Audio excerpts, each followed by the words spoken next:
जय हिंद। आज हम लोग Uttar Pradesh UP triple SC के द्वारा अप्रत्याशित एक योजना जिसके अंतर्गत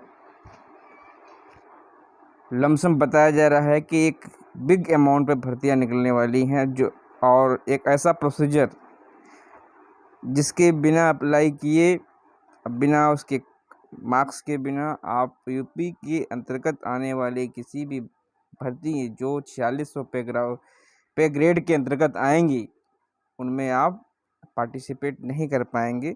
वह योग्यता भले ही आपकी कैसी भी हो।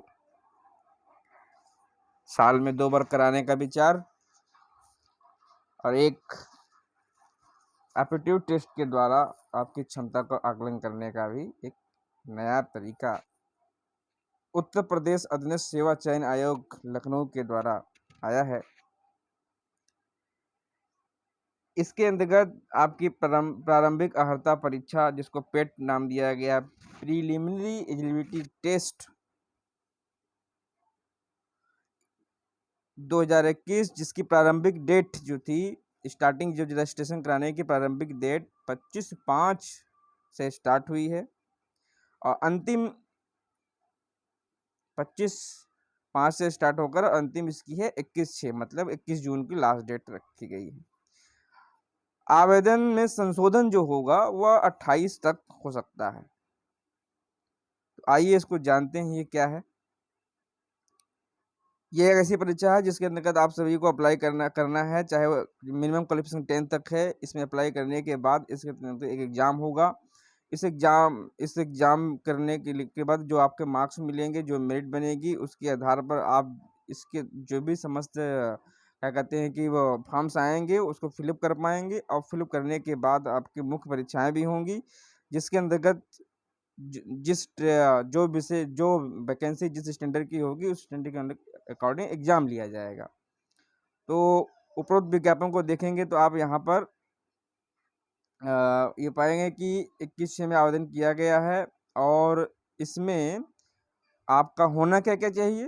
तो आपका एक मोबाइल नंबर ऐसा हो जल्दी बदलता ना हो, ठीक है। रजिस्टर्ड मोबाइल नंबर होना चाहिए। आपके पास ईमेल आईडी होनी चाहिए अपनी, नहीं है तो बना लीजिए। और कैटेगरी का सर्टिफिकेट, चाहे एससी हो चाहे ओबीसी हो, और जिनमें अप्लाई हो वो ईडब्ल्यूएस वाले। कार्मिक अनुभाग के शासनादेश के अंतर्गत ये निर्णय लिया गया है कि अनुमोदन प्राप्त किया गया है। समूह ग के समस्त अर्थात ग्रुप सी के अंतर्गत आने वाली समस्त भर्तियों की भर्ती अब पेट के माध्यम से यूपी ट्रिपल एससी कराएगा। यूपी ट्रिपल एससी ने, हालांकि ये एक पेचीदा विषय है कि यूपी ट्रिपल एससी ने भी जितने एग्जाम कराए हैं अभी तक ऐसा फाइनल रिजल्ट नहीं घोषित किया हुआ है। तो लेकिन अब क्या, इसमें जितनी भी वैकेंसी क्लियर कट है कि जितनी भी वैकेंसी होंगी अब पेट के माध्यम से होंगी। यूपी ट्रिपल एससी जिनको करवाएगा। इसको बार बार रिपीट ना करते हुए आगे देखते हैं। 2 स्तरीय परीक्षाएं होनी है, प्री और मुख्य, ठीक है। इंटरव्यू तो था ही नहीं इसमें। तो नेक्स्ट हम लोग उसमें देखेंगे इसकी शैक्षिक योग्यता है उसकी जो रखी गई है वह पर्टिकुलरली रखा गया है कि हाई स्कूल हो या इसका समकक्ष हो या उससे उच्च शैक्षिक अर्हता धारित करने वाले अभ्यर्थी आवेदन कर सकते हैं। मतलब आपके पास मिनिमम हाई स्कूल होगा, उस हाई स्कूल के आगे जो भी डिग्री हो उसके तहत आप अपना उसमें मेंशन कर देंगे। और कुछ वैकेंसियाँ ऐसी भी निकलेंगी जिसमें हाई स्कूल से भी कम भी योग्यता मांग लेते हैं, तो उसके लिए वो अलग से अपना एग्ज़ाम कराने का विचार बना रहे हैं। देन आफ्टर आयु में छूट है, रिजर्वेशन के अकॉर्डिंग है। जैसे पहले अन्य क्या कहते हैं विभागों में होता था या अन्य एग्जाम में होता था, वही अभी भी है। स्पोर्ट्स में, पिछड़ा वर्ग में, अन्य पिछड़ा ओबीसी में 5 वर्ष का है, ये एज में छूट है, ठीक है। और विकलांगों को 15 वर्ष का दिया गया है। और वहीं पर आप देखेंगे तो भूतपूर्व जो सैनिक हैं उनको 3 वर्ष की उच्चतम आयु सीमा में छूट अनुमन्य है, ठीक है। आरक्षण हॉरिजॉन्टल और वर्टिकल दोनों रहेंगे, ठीक है। और जो इतना प्रभावित नहीं करने वाले ईडब्ल्यूएस रहेगा ही इसमें भी। अब इसमें चाहिए क्या क्या, तो चाहिए आपको candidate registration number 1, number 2 photo upload करना होगा, जब सबको जानते ही हो। फॉर्म जो आपका है filling remaining part of the form submit करना होगा। फीस के भुगतान के बाद एप्लीकेशन फॉर्म सबमिशन करना होगा। फॉर्म का प्रिंट आउट लेके सुरक्षित रख लेना पड़ेगा। और इसकी वेबसाइट है, इसकी जो वेबसाइट आपको दी गई है ये है, नोट कर लीजिएगा, इसको अप्लाई करिएगा। Then after you will see here, ये सब फर्जी बातें हैं, आगे बढ़ते रहिए। आवेदन शुल्क है, आवेदन शुल्क आपको हम दिखाना चाहेंगे। सामान्य के लिए 160 रुपये है, 25 रुपये ऑनलाइन प्रक्रिया शुल्क होगी, 185 है। ओबीसी के लिए भी इतना ही होगा। ऐसे ये अपना देख लेंगे कैटेगरी 95 है। और क्या कहते हैं कि एसटी के लिए। देन आफ्टर इसमें जो है संशोधन वगैरह सब होता रहेगा, इसमें ज़्यादा आपको प्रवेश नहीं करना है। एडब्ल्यूएस सब देखते रहिएगा। अब मैं आपको सिलेबस दिखा रहा हूँ।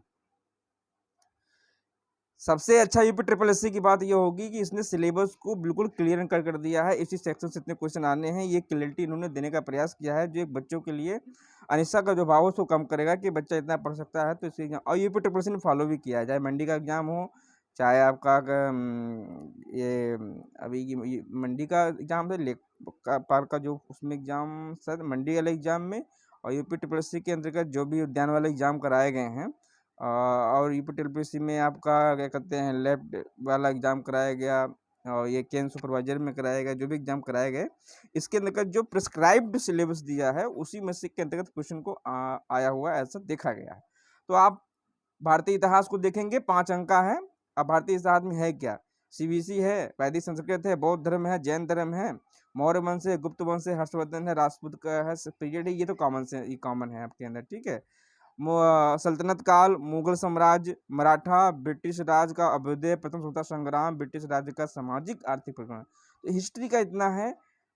और हिस्ट्री में मेन इंपॉर्टेंट सेगमेंट है आपका राष्ट्रीय नेशनल मूवमेंट का, स्वाधीनता की शुरुआत से लेके स्वाधीन होने तक क्या क्या घटनाएं घटी थी, उनका संबंध क्या था।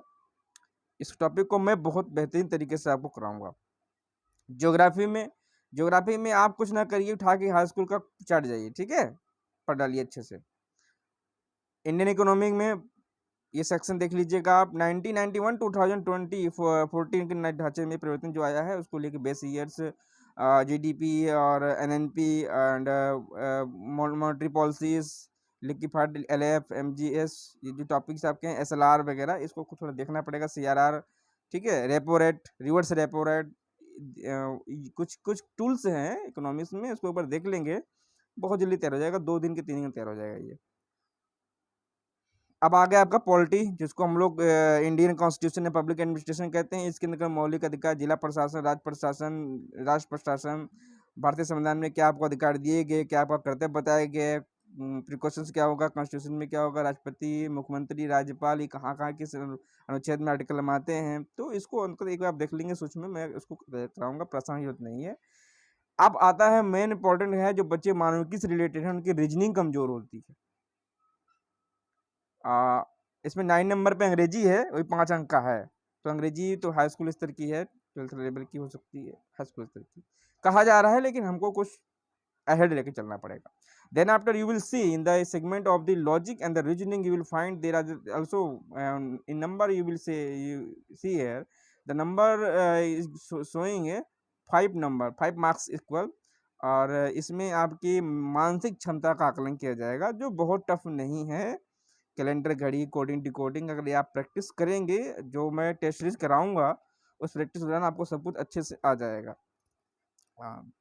फिर मेन इंपॉर्टेंट क्या है, आप करंट अफेयर्स में आप कहाँ तक तैयार है। करंट अफेयर्स क्या होगा, ये एक बहुत बड़ा टॉपिक है, बहुत बड़ा सेगमेंट है, जिसकी तैयारी कराने के लिए केवल तथ्यों का समाकलन नहीं, एक अच्छा बृहद रूप लेके कनेक्टिविटी लेकर, कंसेप्ट कनेक्टिविटी, जैसे कंसोलिडेशन जो होगा प्रोसेस में बताऊंगा, सिखाऊंगा CQ, then it will be very highly recommendable for you that you will mug up that points, because 10 number की करंट अफेयर्स क्वेश्चन आएंगे और वो एक लार्ज पीरियड में लेके जाएगा।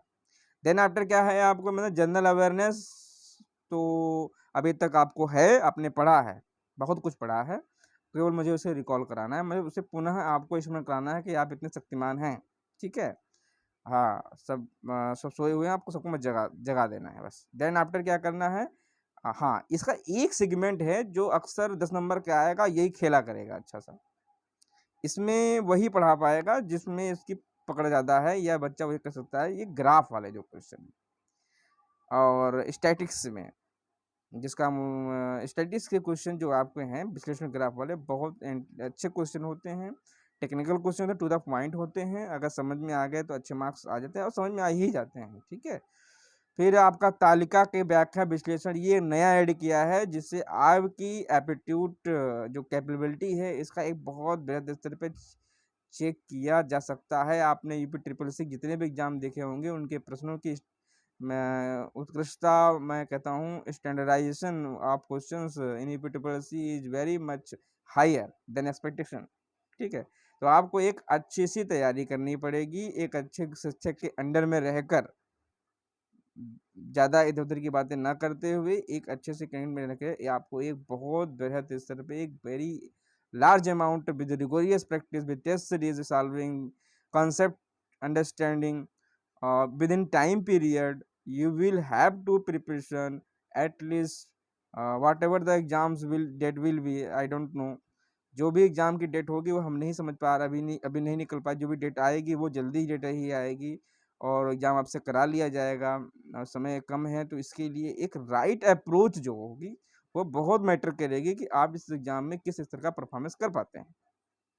तो देन आफ्टर ये है, यही सब चीज़ें हैं, आप प्रिपरेशन कीजिए, इसको 2-4 बार सुनिए और देखिए। प्रिपरेशन करने के लिए जो टॉपिक्स हैं इस पे बात करूँगा और आप 91321117 ये मेरा व्हाट्सअप नंबर है, इसको ऐड कर लीजिएगा। कोई क्वेरीज होगी आप पूछ सकते हैं। मैं उदय भान Verma, UV Verma, science expert, ठीक है। आपके होलिस्टिक अप्रोच में मेरी विशेषता क्या रहेगी, मेरी विशेषता है आपकी रीजनिंग में रहेगी, इंग्लिश में है, ऑल ओवर सब्जेक्ट में मेरे अंडर में कई टीचर्स और भी रहेंगे जिसको आपको तैयारी को एक सुनहरे अवसर पे पहुंचाएंगे। ये हमारा वादा है। हम 15 दिन की ट्रायल क्लास लेंगे जिसके अंतर्गत संतुष्ट होने पर ही आप हमारे यहाँ फीस सबमिट कराएं और अपनी तैयारी को आगे ले जाएं। अगर आपको लगता है कि हम आपकी तैयारी करा सकते हैं तो हमको जरूर ज्वाइन करें। Thank you.